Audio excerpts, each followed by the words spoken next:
बात अब बरेली की करेंगे, जहां पर लव जिहाद के एक मामले को लेकर भारी बवाल हुआ। वीएचपी और बीजेपी कार्यकर्ता आरोपी लड़के को पकड़ने की मांग को लेकर थाने का घेराव करने पहुंचे थे, लेकिन पुलिस को लाठीचार्ज करना पड़ा।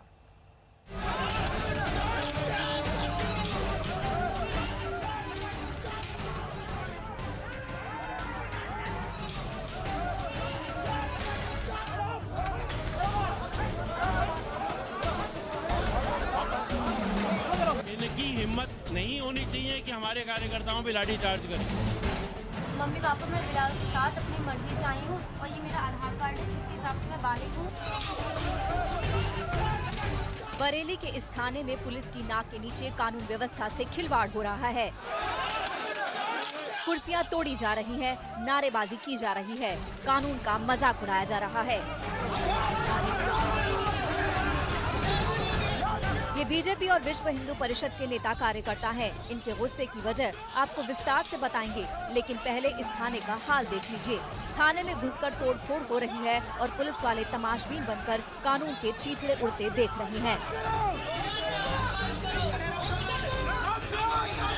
जब पुलिस की पूरी लानत मलानत हो गई, तो बाकी थानों से जवानों को बुलाया गया और फिर वो एक्शन हुआ जो काफी पहले होना चाहिए था।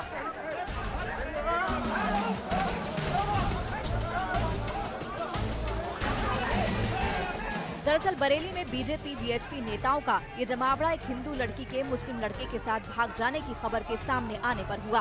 बरेली में खबर जंगल की आग की तरह फैली और बीजेपी वीएचपी के नेता कार्यकर्ता इस थाने की तरफ कूच कर गए। लव जिहाद करके कोई लड़का भगा के ले गया। हम सिर्फ निवेदन ये करने आए थे कि उनको बरामद करके उनके परिवार को उठाया जाए, उनको गिरफ्तार किया जाए, कहीं से खोज गिराया जाए। अब कुछ युवा नारेबाजी कर रहे थे और कुछ बाहर के लड़के घुस आए तो उन्होंने यहाँ आकर एक दो कुर्सियाँ तोड़ दी। लेकिन यहाँ इंस्पेक्टर ने, पुलिस इंस्पेक्टर जो थाना इंचार्ज हैं, उसने इशारा किया कि जाओ लाठी मारो, और इन्होंने लाठी बांधी, लगी हमारे कार्यकर्ताओं को। हमारा पार्षद चोटिल हुआ है, बहुत सारे बच्चे चोटिल हुए हैं। इनकी हिम्मत नहीं होनी चाहिए कि हमारे कार्यकर्ताओं पे लाठी चार्ज करें। विरोध करने वाले नेताओं का आरोप है कि पूरी तरह लव जिहाद का मामला है। मुस्लिम लड़के ने लड़की के सामने खुद को हिंदू बनकर पेश किया, चंदन टीका लगाकर लड़की की आंखों में धूल झोंकी, धोखे से लड़की को भगा कर ले गया। लड़की के पिता भी इसे लव जिहाद वाली साजिश ही मानते हैं। वो भी सब पंडित बन के रहते थे कि जैसे हम पंडित हैं, पंडित अपने आप को दर्शाते थे। तो जो लव जिहाद वाला मामला चल रहा है हिंदुस्तान के अंदर, उसको अपनाते हुए इन लोगों ने मेरी लड़की को फंसाकर और बहला फुसलाकर अपने साथ ले गए हैं, जिसमें मेरी लड़की अपने साथ में 8 लाख रुपए और 3 तोले की एक चैन भी लेके गई है। मुझे आशंका ये है कि पैसों की लालच में ये लोग इसकी हत्या ना कर दें। और वीडियो जो वायरल करा गया है वो उनने तमंचा लगा के या उसे डरा धमका के वीडियो वायरल कराया है, क्योंकि उसके चेहरे से साफ झलक रहा है कि वो उस पर दबाव बनाया गया है। उधर लड़की का एक वीडियो सोशल मीडिया पर वायरल हो रहा है। लड़की कह रही है जो भी हुआ उसकी मर्जी से हुआ। मम्मी पापा मैं बिलाल के साथ अपनी मर्जी से आई हूँ, उसके घर वालों की इस पर कोई गलती नहीं है, इसलिए आप उन लोगों को छुड़वा दें। मेरी बरेली के कप्तान से गुजारिश है, एनपीसीटी से गुजारिश है कि उनके घर वालों को आप लोग छोड़ दें, क्योंकि मैं बालिग हो चुकी हूँ और ये मेरा आधार कार्ड है जिसके हिसाब से मैं बालिग हूँ, आप देख सकते हैं। और मैंने उनसे अपनी मर्जी से शादी की है और हम लोग अब शादी कर चुके हैं। बरेली पुलिस के सामने अब बड़ी चुनौती सच की पड़ताल करने की है। बीजेपी के 2 विधायक इस मामले को लेकर पुलिस तक पहुंचे। विधायक डॉक्टर अरुण कुमार और राजेश मिश्रा के साथ साथ स्थानीय नेता का लंबा चौड़ा दल पुलिस थाने पहुंचा। एडीजी, डीआईजी, एसएसपी को एक्शन में आना पड़ा।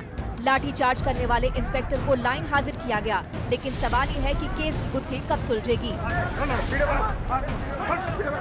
तारीख को इसमें मुकदमा पंजीकृत किया गया था और जो लड़की आज की तारीख में दूसरे राज्य में उसकी लोकेशन मिली है, पुलिस की टीम वहाँ पर पहले से ही पहुँच के उनको ढूंढ रही है। इसी दौरान जो लड़की के परिवार वाले और कुछ संगठन वाले थाने पर आए और उन्होंने ज्ञापन देने की कोशिश की। उसी में आपस में कुछ बहसबाजी के दौरान पुलिस के द्वारा हल्का बल प्रयोग किया गया और उसी में कुछ पुलिसकर्मियों के द्वारा की गई इस कार्रवाई के ऊपर उनके ऊपर चौकी इंचार्ज को और कुछ सिपाहियों को निलंबित किया जा रहा है और जो वहाँ के थानाध्यक्ष हैं उनको लाइन हाजिर किया जा रहा है। बाकी जांच के उपरांत इसमें अन्य अग्रतर कार्रवाई की जाएगी। बरेली की इस घटना ने लव जिहाद को फिर से बहस के केंद्र में ला दिया है। सारा दारोमदार अब पुलिस पर है। बरेली से कृष्णराज और लखनऊ से कुमार अभिषेक के साथ आज तक ब्यूरो।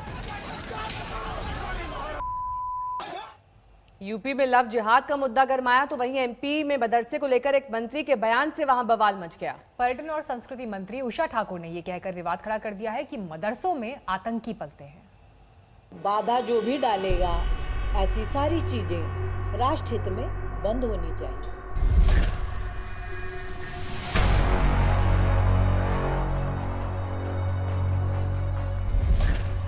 असम से एमपी तक मदरसों पर सवाल। मदरसे में पढ़ने वाले बनते हैं आतंकी। एमपी की मंत्री का मदरसे पर निशाना। तो आतंकी की फैक्ट्री है मदरसा। राष्ट्रवाद के बाधा जो भी डालेगा, ऐसी सारी चीजें राष्ट्र हित में बंद होनी चाहिए। ये जो संविधान की शिवराज सरकार में मंत्री उषा ठाकुर मदरसों की हालत पर आग बबूला हो रही हैं, चुन चुन कर सवाल उठा रही हैं। यहाँ तक कह रही हैं कि इंसानियत के दुश्मन दहशतगर्द मदरसा से ही पढ़े निकले होते हैं। कौन सी संस्कृति पढ़ा रहे बंधु? यदि आप इस देश के नागरिक हैं तो आप देखिए कि सारा कट्टरवाद, सारे आतंकवादी मदरसों में पले और बड़े हैं।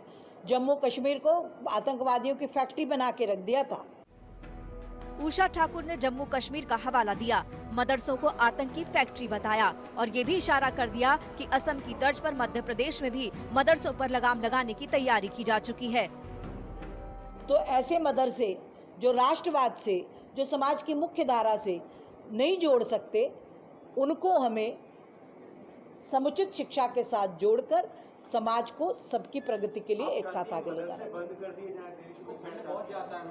देखिए अभी असम में ये करके दिखा भी दिया, ठीक है ना, कि मदरसे बंद। असम के बाद मध्य प्रदेश यानी 2 राज्यों में मदरसों पर सरकार की नजरें टेढ़ी हो चुकी हैं। असम के मंत्री पहले ही कह चुके हैं कि सरकारी खर्च से इस्लाम की शिक्षा की इजाजत नहीं दी जा सकती। मदरसा को बदलना होगा, मुख्य धारा से जोड़ना होगा। There is another reason while we believe that government should not spend money for doing something which is not in our mandate, because in my opinion teaching Quran cannot happen with the cost of the government. So if we have to teach Quran with the cost of government, then we have to teach both Bible and Bhagavad Gita also at the cost of the government. एक के बाद एक BJP शासित राज्यों में मदरसों को रास्ते पर लाने की तैयारी हो रही है। लगता है मदरसा सुधार का असम मॉडल जल्द ही दूसरे राज्यों में भी लागू होगा। जिस डर्रे पर मदरसा पहले चलते रहे हैं वो राज्य सरकारों को मंजूर नहीं। ये वो मुद्दा है जिस पर बीजेपी की सरकारें तेजी से आगे बढ़ने की तैयारी कर रही हैं।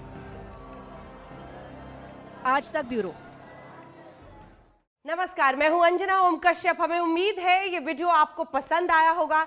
लेटेस्ट खबरों के लिए यूं ही देखते रहिए आज तक और इस वीडियो के पसंद आने पर लाइक, शेयर एंड सब्सक्राइब करना ना भूलें।